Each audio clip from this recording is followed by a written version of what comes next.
Well, the so-called Prince of Pot is back in Canada. Marc Emery was welcomed by his wife Jody and a crowd of his followers in Windsor, Ontario earlier today. He has completed his 5-year sentence in the U.S. for selling marijuana seeds to customers across the border. And joining us now on the phone is Marc Emery himself. Marc, thanks so much for joining us on BC One. Oh, nice to be talking to you. And who knew it could feel so good to be in Windsor, Ontario?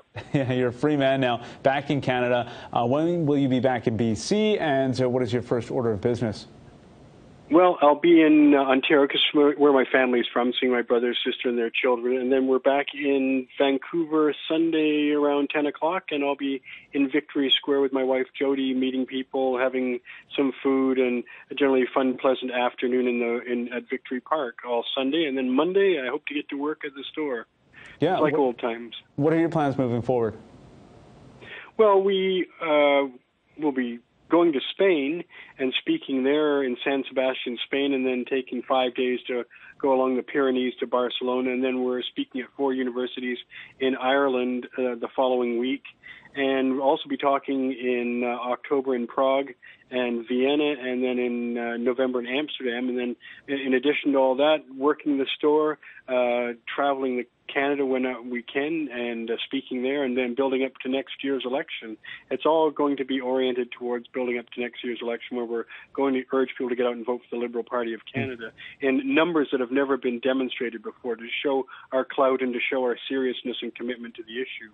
How far has the quest to legalize pot come since you first went to jail in the States?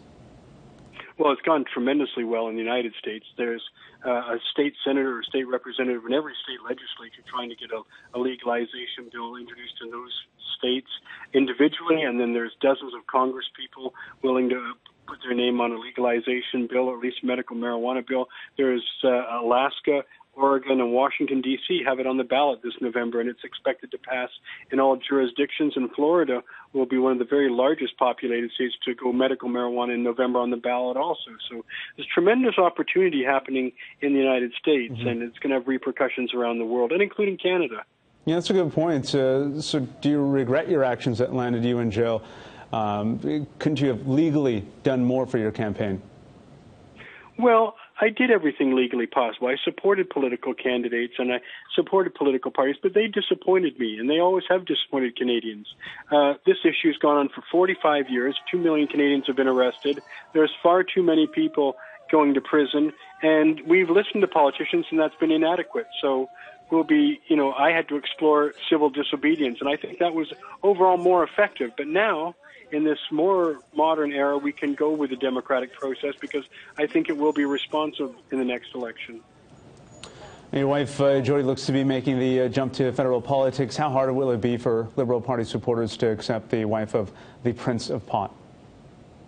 Well, I think the voters of Vancouver East would find it very easy to accept. I think that's the perfect riding for Jody to go in. We've lived in Vancouver I've lived there for 20 years, and she's been there for 10 years, and our store is just a few feet from Vancouver East, and it's a riding we have a lot of resonance with. So I think she'd do terrific. I think she'd be an ideal candidate, and I think she'd probably get the best voting percentage of any Liberal candidate, in the last 20 years. All right, Marc, thanks so much for coming on with us today. No, thank you.